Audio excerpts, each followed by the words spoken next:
श्रीकृष्णाय परब्रह्मणे नमः। श्रीमद्भगवद्गीता ध्यानश्लोकाः। नमोऽस्तु ते व्यासविशालबुद्धे पुल्लारविन्दायतपत्रनेत्र येन त्वया भारततैलपूर्णः प्रज्वालितो ज्ञानमयप्रदीपः प्रपन्नपारिजाताय स्तोत्रवेत्रैकपाणये ज्ञानमुद्राय कृष्णाय गीतामृतदुहे नमः। सर्वोपनिषदो गावो दोक्ता गोपालनन्दनः पार्थो वत्सत्सुधीर्भोक्ता दुक्तं गीतामृतं महत्।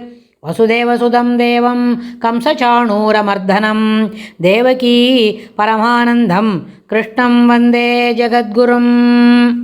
அடுத்தது 17வது அத்தியாயத்தில் 9வது ஸ்லோகம். கட்வம்ல லவனாத்யுஷ்ணः தீக்ஷ்ண ரூக்ஷவிதாகினः ஆஹாரா ராஜசஸ்யேஷ்ட துக்கசோகமயः பிரதாः.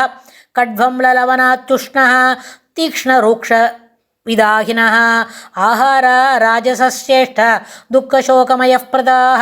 இந்த 9வது ஸ்லோகத்தில் பெருமாள் என்ன சொல்கிறாருன்னு கேட்டார். கடு அம்ல லவண அத்யுஷ்ண தீக்ஷ்ண ரூக்ஷ விதாகினா.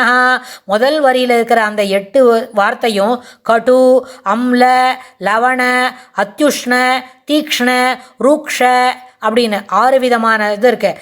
கசப்பு, புளிப்பு, உப்பு, அத்யுஷ்ணனா கடும் சூடு, காரம், தீக்ஷ்ணம்னா காரம், ரூக்ஷம்னா உவர்ப்பு, எரிப்பு, இந்த 6 குணங்களுடையவனவும் துக்கசோக ஆமய பிரதாக. இந்த மாதிரி 6 விதமான உணவுகளை உண்பதற்கு மிகவும் பிரியமாக இருப்பவர்களுக்கு சோகாமய பிரதா.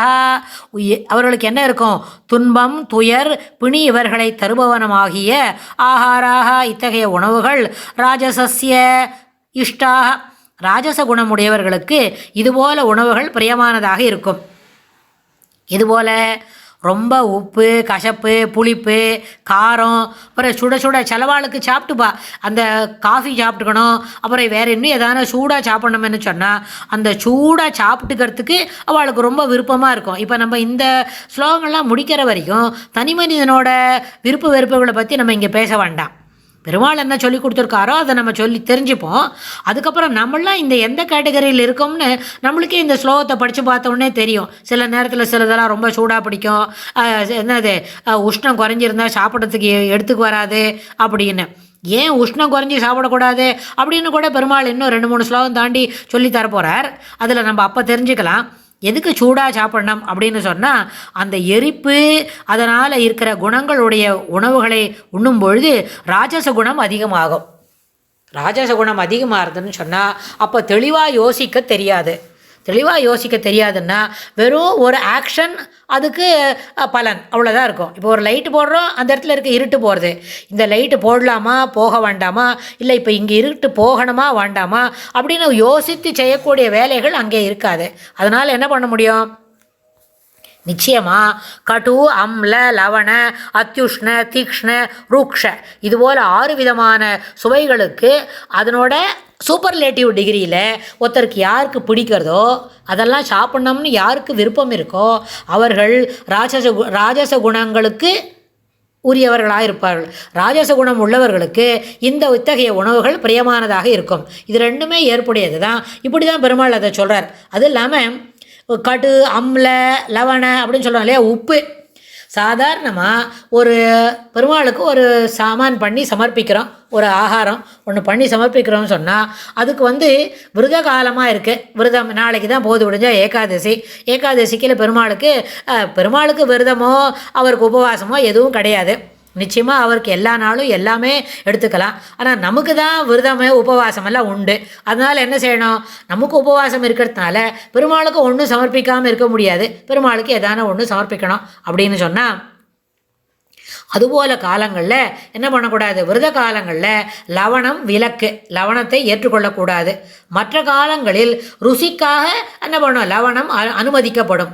அது கூட ஸ்வரூபத்தில் பார்க்கும்பொழுது உப்பு வந்து ஒரு ஆகாரத்தில் சேர்த்திக்கல, அது சுவைக்காக தான். அந்த சோடியம் பைகார்பனேட்ன்றது வந்து சுவைக்காக தான் ஒரு உணவில் சேர்த்துக்கிறோம். அப்போ தான் சமைக்கிற உணவு அந்த பதார்த்தம் பக்குவப்படும், அப்போ தான் அது கெட்டு போகாமல் இருக்கும். அதனால தான் அதுக்கு உப்பு அவசியம்னு சொல்கிறோம், லவணம் அத்தியாவசியம்னு சொல்கிறோம். ஆனால் லவணமே இல்லாமல் கூட சாப்பிட முடியும் தான், ஆனால் அது வந்து என்ன பண்ண முடியாது, செரிமானம் ஆகாது. அப்புறம் உப்பு உப்பு இல்லாதனால உணவு பக்குவப்படாதனால அதில் வாசனை இருக்காது, அதனால் அந்த உணவு ஏற்புடையதன்று. அதுக்காக வேண்டிதான் அதுக்கு லவணம் என்ன பண்ணணும், நிச்சயமாக எடுத்துக்கணும். ஒருவேளை நம்மளோட கிரகத்தில் என்றைக்கோ ஒரு நாளைக்கு நம்ம அம்மாவோ அப்பாவோ யாரோ அத்தையோ பாட்டியோ தளிகை பண்ணும்பொழுது ஒரு வேளை அன்றைக்கி லவணம் போடலை சேர்த்துக்கலைன்னு சொன்னால் ஆகாரம் எடுத்துக்கும்பொழுது அதில் சேர்த்து கூட மாட்டான். அப்படி பிரத்யக்ஷமாக லவணத்தை கொண்டு வந்து ஆகாரத்து மேலே சேர்த்துக்கப்படாது அப்படின்னு ஒரு பெரிய கொள்கை இருக்குது. அதுக்கு ஒரு தவறான, அது அப்படி கேட்டு சாப்பிட்றது தவறுன்னு கூட பெரியவாள்லாம் சொல்லி கொடுப்பா.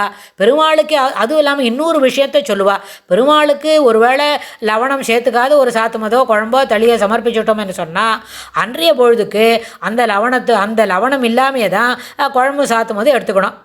நமக்கு சாப்பிடும்போது கொஞ்சம் ஒரு வாரமாக போடு அப்படின்லாம் கேட்டு சாப்பிடக்கூடாது. இதுக்கு முக்கியமான விஷயம் அதுதான்.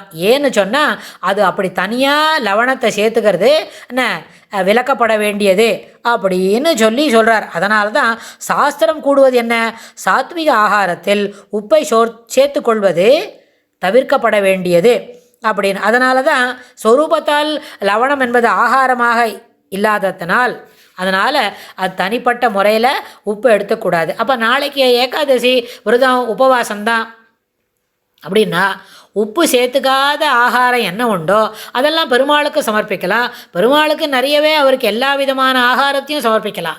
பெருமாளுக்கு எந்த ரெஸ்ட்ரிக்ஷனும் இல்லவே இல்லை. அவருக்கு விரதமோ உபவாசமோ கிடையாது, மனுஷனுக்கு தான் அதெல்லாம் உண்டு.